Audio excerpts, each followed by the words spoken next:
Hello everyone and welcome to another session of Next Saviours Essential Question Series. Today we are going to have a discussion on the identification of the abdominal triangles. You see, every question in the anatomy is related to its clinical perspective. If at all this sort of a topic is not important clinically, then that question is never going to be asked. An abdominal triangle is one such question which is very likely to be kept in your examination. The first one obviously is the Hazelbeck triangle. Now, why Hazelbeck triangle is so important?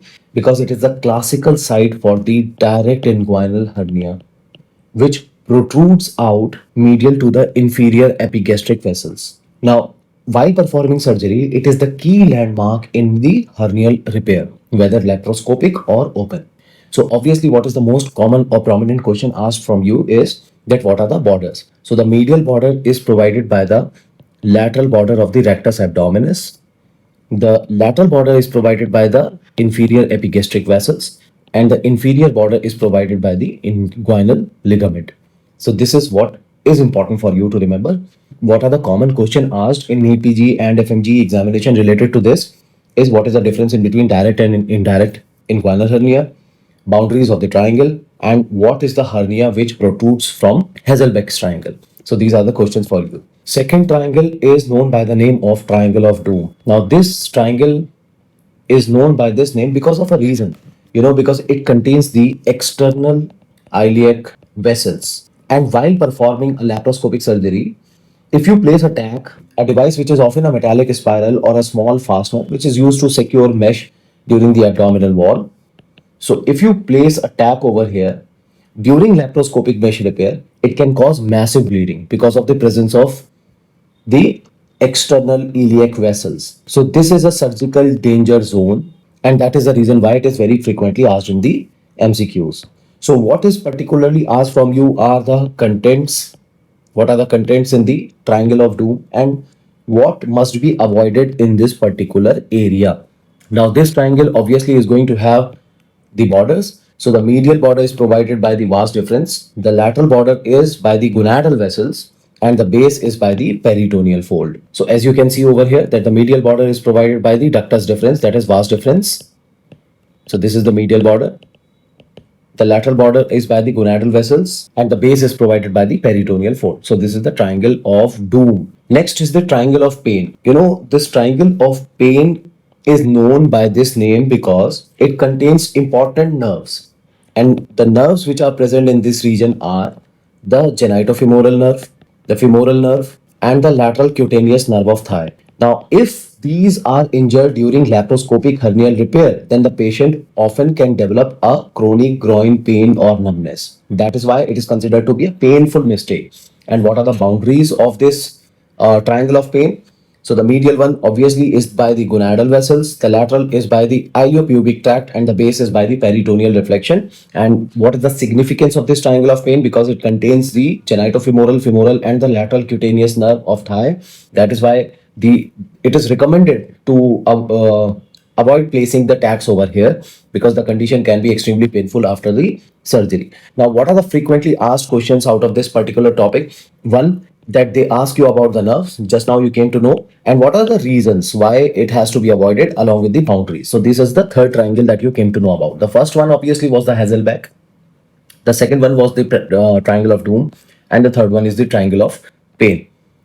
Next, myopectineal orifice of Fouchard.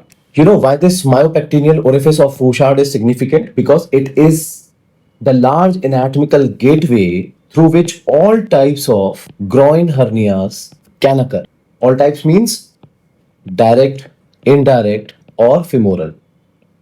And that is the reason why, the modern mesh repairs like Lankenstein or laparoscopic TEP, so they target this area.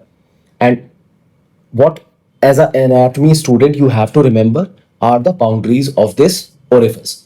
So this broad area is bounded superiorly by the internal oblique and the transversus abdominis muscle. Inferiorly, it is bounded by the pectineal ligament. Medially, it is the lateral border of the rectus abdominis, and laterally is the iliopsoas muscle. So this is how this area is important because all the types of the groin hernias can come out of this region. So this is the fourth area which you have to remember. The fifth triangle is the Petit's triangle.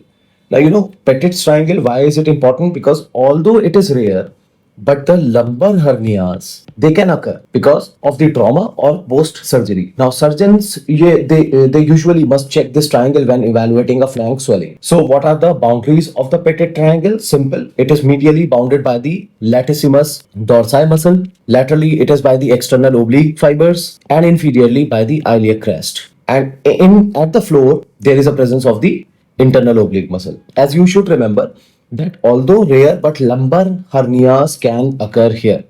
You know, the important site through which the lumbar herniation can appear more frequently in comparison to the petit triangle is the Greenfeld triangle, because it is as it is also known by the name of superior lumbar triangle. So what are the boundaries? The medial boundary is by the sacrospinalis, also known by the name of erector spinae. The lateral boundary is by the posterior border of the inferior oblique. The superiorly it is the 12th rib, and floor is by the fascia transversalis. Now, you know, it is the commonest site for the lumbar hernia. As I told you that it is more common as a site where lumbar herniation can appear compared to the petit triangle. Second, that in retroperitoneal surgeries or imaging for unexpected back swelling, this triangle is particularly inspected. Now, the holy triangle in case of cholecystectomy, that is Callett's triangle. Now, it houses the cystic artery, and incorrect identification can injure the common bile duct. And this is the reason why this is extremely important, as your question is very frequently asked as your question, that what are the boundaries of this Callett's triangle. So medially we are having a foundation by the common hepatic duct, laterally by the cystic duct, and superiorly by the inferior surface of the liver. You know, historically the Callett triangle superior boundary was identified by the cystic artery, but laparoscopically it is important that the base has to be considered as the superior surface of the triangle. And that is why this triangle, that is Callett's triangle, is also known by the name of cystohepatic triangle. You know, every time you sit in the examination hall, it is essential that this question is likely to be kept in your exam this time too. And what are the frequently asked MCQs out of this? One, obviously, are the boundaries they used to ask. Then, what are the structures which are passing through this? And how is it important? That means, what are the possible complications which are related to this while performing laparoscopic cholecystectomy? Then finally is the lumbosacral triangle, which is also known by the name of Borzdelic triangle. As you know that it is the space in between the lumbar and the costal parts of the diaphragm. Why? Because it is the congenital defect in the diaphragm. How? It represents the incomplete fusion of pleuroperitoneal membrane with the other parts of the diaphragm during embryogenesis. Now, failure of closure during fetal development, it might result in Borzdelic hernia, typically in case of neonates. And left side is far more common in comparison to the right side.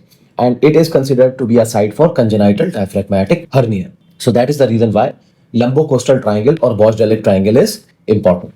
So hope you have understood or hope you have learned something new out of this topic. You know, thousands of these sorts of the questions are present in our app, which is obviously live both on Android and iOS. The links are provided to you in the description. All the best for your future examination. Thank you very much for listening the lectures.